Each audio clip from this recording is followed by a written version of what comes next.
আসসালামু আলাইকুম। শুরু করছি আমি পদ্মজা উপন্যাসের পঞ্চম এবং ষষ্ঠ পর্ব। যারা এখন পর্যন্ত আগের পর্বগুলো দেখেন নাই, প্লেলিস্টে দেওয়া আছে, আপনারা দেখে নেবেন, অথবা আমি ডেসক্রিপশন বক্সে লিঙ্ক দিয়ে দিব, চাইলে আপনারা ওখান থেকেও দেখে নিতে পারেন। তো চলুন বেশি কথা না বাড়িয়ে শুরু করা যাক।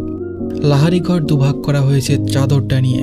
এক পাশের চৌকিতে হেমলতা এবং মোর্শেদ থাকেন, অন্য পাশের চৌকি পদ্মজা, পূর্ণা ও প্রেমার দখলে। লাহারি ঘরের পেছনের দরজা আপাতত প্রধান দরজা হিসেবে ব্যবহৃত হচ্ছে। পিছনে অনেক কচু গাছ ছিল। হেমলতা মোর্শেদকে নিয়ে জায়গা খালি করেছেন। এরপর সেখানে মাটির চুলা তৈরি করা হয়েছে। বড় সড়কে ওঠার জন্য ঝোপঝাড় কেটে সরু করে পথ করা হয়েছে। এতে মোর্শেদের সাহায্য ছিল না। হেমলতা দুই মেয়েকে নিয়ে একাই করেছেন। শুটিংয়ের দলে অনেক পুরুষ। পদ্মজাকে ভুলেও তাদের সামনে গিয়ে আসা যাওয়া করতে দেওয়া যাবে না। হেমলতার মাঝে মাঝে ইচ্ছে করে পদ্মজার মুখ পুড়িয়ে দিতে। পরক্ষণেই নিজের উপর ঘৃণা চলে আসে। কি করে নিজের মেয়ের প্রতি এমন মনোভাব আসতে পারে? অথচ পদ্মজার হাতে সুচ ফুটলে হেমলতার মনে হয় নিজের শরীরে আঘাত লেগেছে। কি জন্য এত টান পদ্মজার প্রতি? ভেতরে ভেতরে হেমলতা এই প্রশ্নের উত্তর জানেন, শুধু প্রকাশ পায় না, না জানার ভান ধরে থাকেন। পদ্মজা বলল, আম্মা, আজ আমি রাধি। পদ্মজার প্রতিদিনের প্রশ্ন। হেমলতা রাতে দিবে না জানা সত্ত্বেও পদ্মজা প্রতিদিন অনুরোধ করে। হেমলতা বিপদ আপদ ছাড়া পদ্মজাকে রান্নাঘরে পাঠান না। সোনার শরীরে মাটির চুলার কালি লাগতে হেমলতার মায়া লাগে। তিনি হাসেন। পদ্মজা মুগ্ধ হয়ে দেখে। হেমলতার বয়স 36, শ্যামলা চেহারা, দাঁতগুলো ধবধবে সাদা, চোখের মনি অন্যদের তুলনায় বড় আর গাঢ় কালো। চোখ দুটোকে গভীর পুকুর মনি হয়, ছিমছাম করুন। পূর্ণা যেন মায়েরই কিশোরী শরীর, তবে তারা তিন বুনি মায়ের মতো চিকোনা লম্বা। হেমলতা বলল, আচ্ছা, আজ তুই রাঁধবি। পদ্মজা ভাবিনি অনুমতি পাবে। আদুরে উল্লাসে প্রশ্ন করে, সত্যি আম্মা? হেমলতা বলল, যা জলদি, আসরের আজান সেই কবে পড়েছে। পদ্মজা রান্নার প্রস্তুতি নিতে থাকে। পূর্ণা আর প্রেমা হিজল গাছের নিচে পাটি বিছিয়ে লুডো খেলছে। প্রেমা বাটপারি করে। এই নিয়ে কিছুক্ষণ পরপর তাদের মাঝে তর্ক হচ্ছে। সকালে বৃষ্টি হয়েছে। রান্না করতে গিয়ে পদ্মজা ভেজা মাটির গন্ধ পেল। কি সুন্দর অনুভূতি। মোর্শেদ পদ্মজাকে রাতে দেখে কপাল কুঁচকে ফেললেন। ঘরে ঢুকে হেমলতাকে মেজাজ দেখিয়ে প্রশ্ন ছুড়ে দিলেন, এই সেরি রান্দে কেন? হেমলতা নির্লিপ্তভাবে জবাব দেন, আমি বলেছি। মোর্শেদ বলল, কতদিন কইছি না এই সেরির হাতের রান্ধন আমারে না খাওয়াইতে? মোর্শেদের কঠিন স্বর পদ্মজার কানে আসে। মুহূর্তেই খুশিটুকু ফাটা বেলুনের মতো চুপসে যায়। সে জানে এখন ঝগড়া শুরু হবে। তার আম্মা আব্বার অনুচিত কথাবার্তা মাটিতে পড়তে দেন না, তার আগেই জবাব ছুড়ে দেন। হেমলতা বলল, খেতে ইচ্ছে না হলে খাবে না। মোর্শেদ বলল, রাইতের বেলা না খাইয়া থাকবা মামি? হেমলতা বলল, খাবার রেখেও যদি না খেতে চাও সেটা তোমার সমস্যা। আমি বা আমার মেয়ে কেউই কি না করেছি? মোর্শেদ কিছু নোংরা কথা শোনাতে প্রস্তুত হন। হেমলতা সেলাই মেশিন রেখে উঠে দাঁড়ান। তিনি যেন বুঝে গিয়েছেন মোর্শেদ কিছু বলবেন। আঙ্গুল তুলিয়ে শাসিয়ে মোর্শেদকে বললেন, একটা নোংরা কথা উচ্চারণ করলে আমি আজ তোমাকে ছেড়ে দিব না। পদ্মজা তোমার মেয়ে, আল্লাহ সইবে না। নিজের মেয়ে সম্পর্কে এত নোংরা কথা কোনো বাবা বলে না। মোর্শেদের নোংরা কথাগুলো হজম করে নিলেন, তবে কিরমির করে বললেন, পদ্মজা আমার ছেড়ে না। হেমলতা বলল, পদ্ম তোমার মেয়ে, আর একটা কথাও না। বাড়িতে অনেক মানুষ, নিজের বিকৃতি রূপ লুকিয়ে রাখো। মোর্শেদ দমে যান। চৌকিতে বসে বড় করে নিঃশ্বাস ছাড়েন। চোখের দৃষ্টি অস্থির। পদ্মজার জন্মের পর থেকেই হেমলতার রূপ পাল্টে গেছে। কিছুতেই এই নারীর সাথে পেরে ওঠা যায় না। অথচ এক সময় কত মেরেছেন হেমলতাকে। হেমলতার পিঠে, উরুতে, ঘাড়ে এখনো মারের দাগ আছে।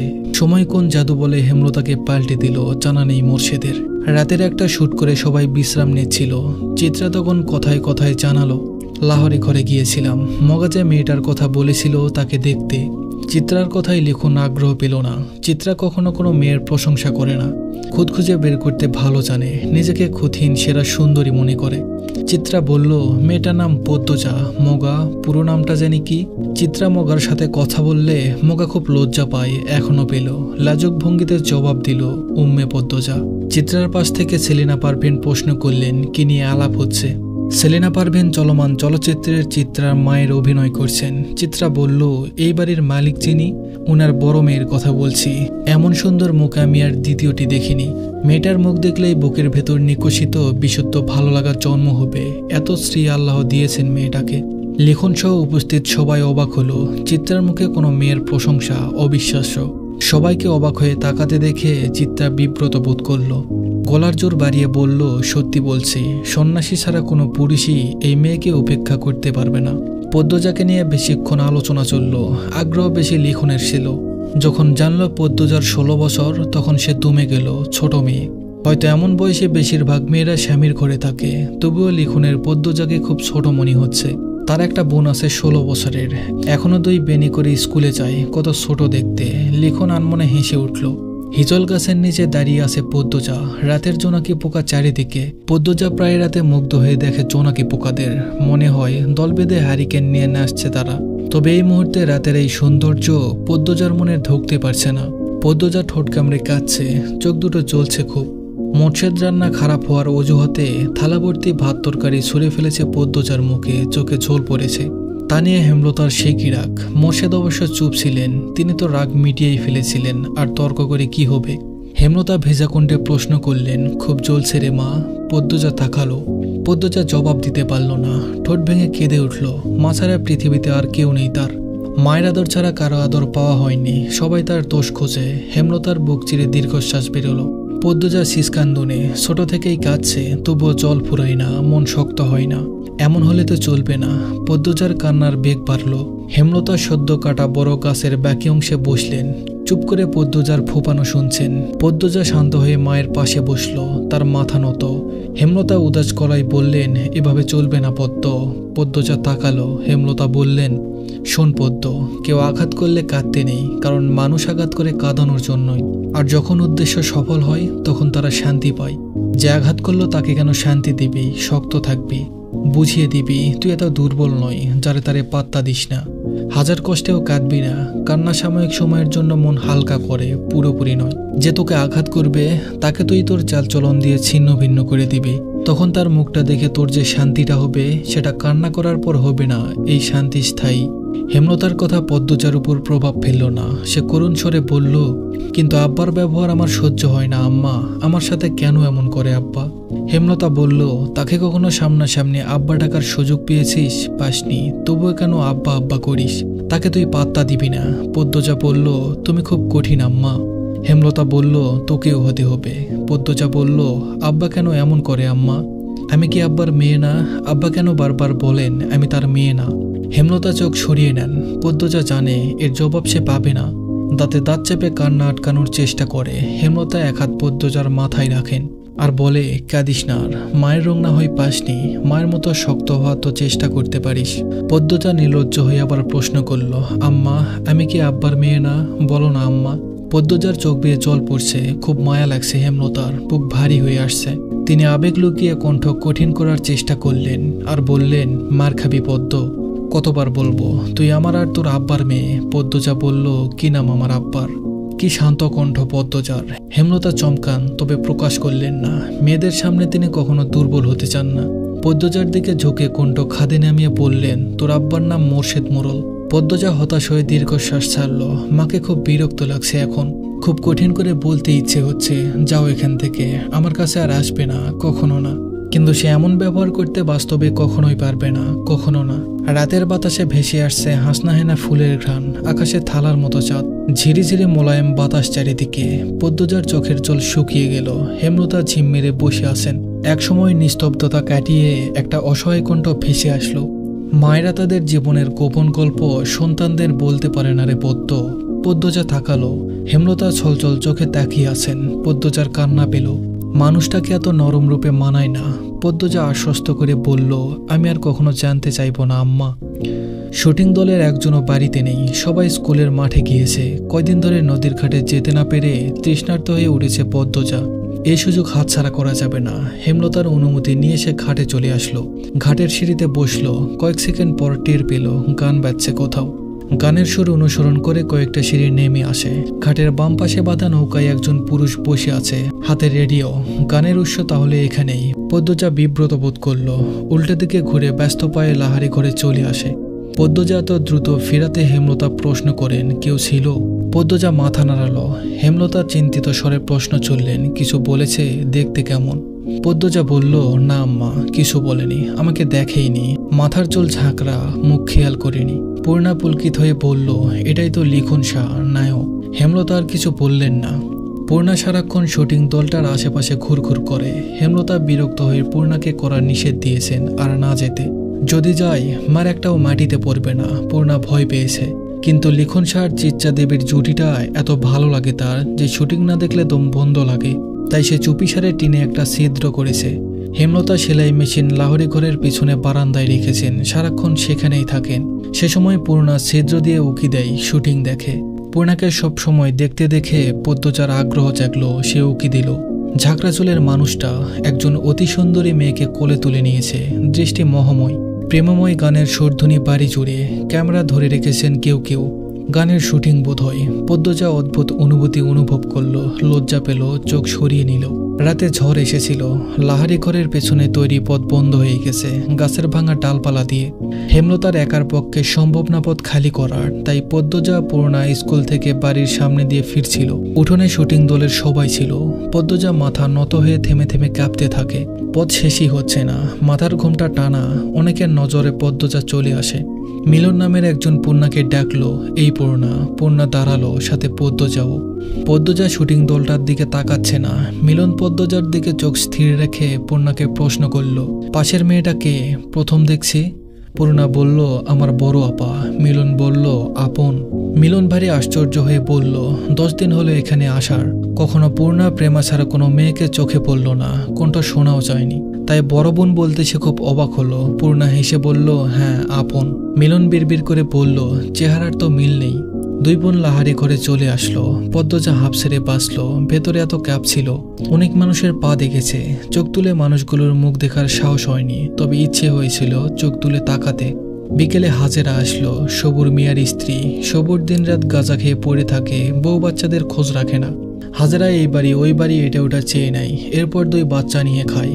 পদ্মজার খুব মায়া হয় হাজেরার প্রতি। হাজেরা আসতেই হেমলতা পদ্মজার উদ্দেশ্যে প্রশ্ন ছুড়লেন, লাউ গাছে কয়টা লাউ দেখেছিস? পদ্মজা বলল, 9টা আম্মা।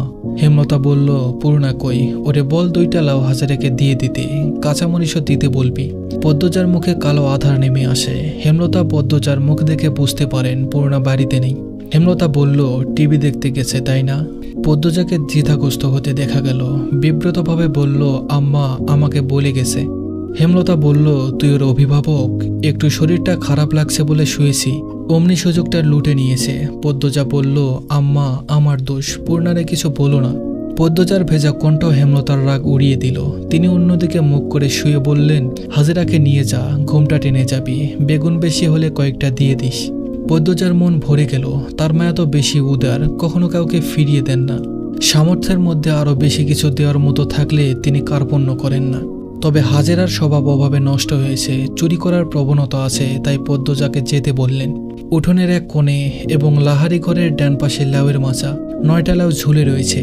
তরতাজা টাটকা সবুজ পাতা নজর কাড়ে। পদ্মজা বাড়ির দিকে তাকালো না। একটা লাউ হাজেরার হাতে দিয়ে বলল, কি দিয়ে রাখবা? হাজেরা বলল, জানি না গো পদ্ম, গিয়ে দেখে মাছ মিলে নাকি। পদ্মজা বলল, তোমার ছেলেটার ঠান্ডা কমেছে? পদ্মজা কাঁচামরিচ ছিঁড়ে হাজেরার আঁচল ভরি দিল। হাজেরা গুনগুন করে কাঁদছে আর বলছে, ছেলেটা সারাদিন মাটিতে পইড়া থাকে একলা একলা, রাত হইলে জ্বরে কাঁপে, দম ফালাইতে পারে না। পদ্মজা বলল, ডাক্তার দেখাচ্ছ না কেন? হাজেরা বলল, টেহা লাগবো না, কই পামো? পদ্মজা বলল, তুমি মাতব্বর বাড়িতে যাও, শুনেছি ওনারা খুব দান খয়রাত করেন। হাজেরা বাধ্যের মতো মাথা নাড়ালো। বেগুন গাছ বাড়ির পিছনে। পদ্মজা বাড়ির পিছনে সাবধানে আসলো। মনে মনে ভাবছে হাজেরার ছেলে সুস্থই আছে। সকালে সে দেখেছে হাজেরা মিথ্যে বলেছে। মানুষ খুব অভাবে পড়লে বুঝি এমন হয়। এত সবজি আছে, টমেটো নেই, পাওয়া যাবে? পরিষ্কার সহজ গলায় বলা পুরুষালী কণ্ঠটি পদ্মজাকে মৃদু কাঁপিয়ে তুলল। পদ্মজা ঘুরে তাকালো। লেখনকে দেখে বিব্রত বোধ করল। কারো সামনে নিজের অস্তিত্ব প্রকাশ করা উচিত না, কথাটি হেমলতা বলেছেন। পদ্মজা হাসার চেষ্টা করল, জবাব দিল, এই বর্ষাকালে টমেটো কোথায় পাবেন? লেখন বলল, বর্ষাকালে টমেটো চাষ হয় না। পদ্মজা জবাব দিল, টমেটো শীতকালীন ফসল। লেখন বলল, গ্রীষ্ম বর্ষাতেও তো পাওয়া যায়। পদ্মজা অস্তিত্ব লুকিয়ে রাখতে পারছে না। স্কুল শিক্ষক আর খুব আপন মানুষগুলো ছাড়া কোনো পরপুরুষের সাথে তার কখনো কথা হয়নি। লেখনের সাথে কথা বলতে গিয়ে তার জবান বন্ধ হয়ে যাচ্ছে। যে চুপচাপ বেগুন বুঝিয়ে দিল হাজেরাকে। লেখন বলল, আমি তো গতবার বর্ষাকালে টমেটোর সালাদ তৈরি করেছি। পদ্মজা বলল, হয়তো টমেটোর জাত আলাদা ছিল, সাধারণত আমাদের শীতকালেই টমেটো হয়। কথা শেষ করে দ্রুত লাহারি ঘরে ফিরল সে। মনে হচ্ছে পরপুরুষের সাথে কথা বলে ঘোর পাপ হয়ে গেছে, পাপ মোচন করতে হবে। ঘরে ঢোকে ঢকঢক করে 2 গ্লাস পানি খেলো। হেমলতা ঘুমাচ্ছেন, নয়তো পদ্মজার মুখ দেখে নির্ঘাত বুঝে যেতেন কিছু একটা ঘটেছে। পদ্মজা ভক্তি নিয়ে আল্লাহ তাআলার প্রতি শুকরিয়া আদায় করল। হেমলতা সালোয়ার কামিজ সেলাই করছিলেন, তখন বারান্দার সামনে একজন পুরুষ লোক এসে দাঁড়ালো। হেমলতা শাড়ির আঁচল মাথায় টেনে নেন, জিজ্ঞাসক দৃষ্টি নিয়ে তাকান। লোকটি হেসে বলল, আমি মিলন, শুটিং দলের। হেমলতা জোরপূর্বক হাসেন আর চোখে ঘরের দরজার দিকে তাকান। পদ্মজা ঘুমাচ্ছে, দরজাটা লাগানো উচিত। হেমলতা বলল, কোনো দরকার? মিলন বলল, না, এমনি দেখতে আসলাম। কতদিন হলো আপনাদের বাড়িতে উঠলাম, আর এদিকটায় আসা হয়নি। হেমলতা পেঁচিয়ে কথা বলা পছন্দ করেন না, সরাসরি বলে উঠলেন, এদিকে আসা নিষেধ, আপনাদের বলা হয়নি? মিলনের চোখে মুখে ছায়া নেমে আসে, সে অপমান বোধ করল।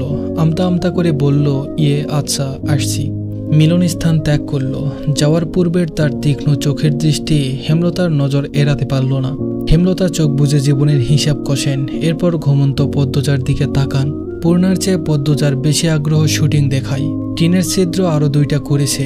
লিখন শাকে দেখলে তার মায়াময় কোমল অনুভূতি হয়। এই অনুভূতির নাম সে জানে না। শুটিংয়ে লিখন শাহ কত ভালোবাসেন চিত্রা দেবীকে। পদ্মজার দেখতে খুব ভালো লাগে। পূর্ণা তেলের বোতল নিয়ে বলল, আপা, তেল দিয়ে দাও না। পদ্মজা বলল, সোনা বোন, একটু দাঁড়া। পদ্মজা ছিদ্র দিয়ে লিখন শাহর হাসি, কথা বলার ভঙ্গি দেখছে, লজ্জাও পাচ্ছে খুব। সময়টাকে থামিয়ে দিতে ইচ্ছে হচ্ছে। পূর্ণা বলে উঠল, এই আপা, পরেও তো দেখতে পারবা, দিয়ে দাও না। পদ্মজা বলল, আর একটু, শুটিং শুরু হচ্ছে, একটু। পূর্ণার বিরক্তিতে রাগ হয় খুব, কিন্তু সে তার আপাকে কিছু বলবে না। তার সব ইচ্ছের সঙ্গী, সব গোপন কথার সাক্ষী তার আপা। সে তার আপাকে খুব ভালোবাসে। মাঝে মাঝে মনে হয় মায়ের চেয়েও বেশি বোধহয় সে তার আপাকেই ভালোবাসে, বা হয়তো না। পদ্মজা মিটিমিটি হাসছে। পূর্ণা তেল রেখে ছিদ্র দিয়ে উকি দিল। না, তার এখন ভালো লাগছে না এসব দেখতে। চোখ সরিয়ে নিল। এই সময় হেমলতা বলে উঠল, কিরে পদ্ম, কি দেখছিস? হেমলতার কণ্ঠ শুনে পদ্মজা চমকে উঠল। ডাকাতি করতে গিয়ে বাড়ির মালিকের কাছে ধরা পড়লে যেমন অনুভূতি হয়, তেমনই অনুভূতি হচ্ছে পদ্মজার, বা আরো ভয়ঙ্কর অনুভূতি। হেমলতার দৃষ্টি টিনের ছিদ্রে গেল। সাথে সাথে পদ্মজা অনুভব করল তার পায়ের নিচের মাটি কাঁপছে। পূর্ণা ভয়ার্ত চোখে একবার মাকে, একবার বোনকে দেখছে। ছিদ্রের গুরুত্ব সেই।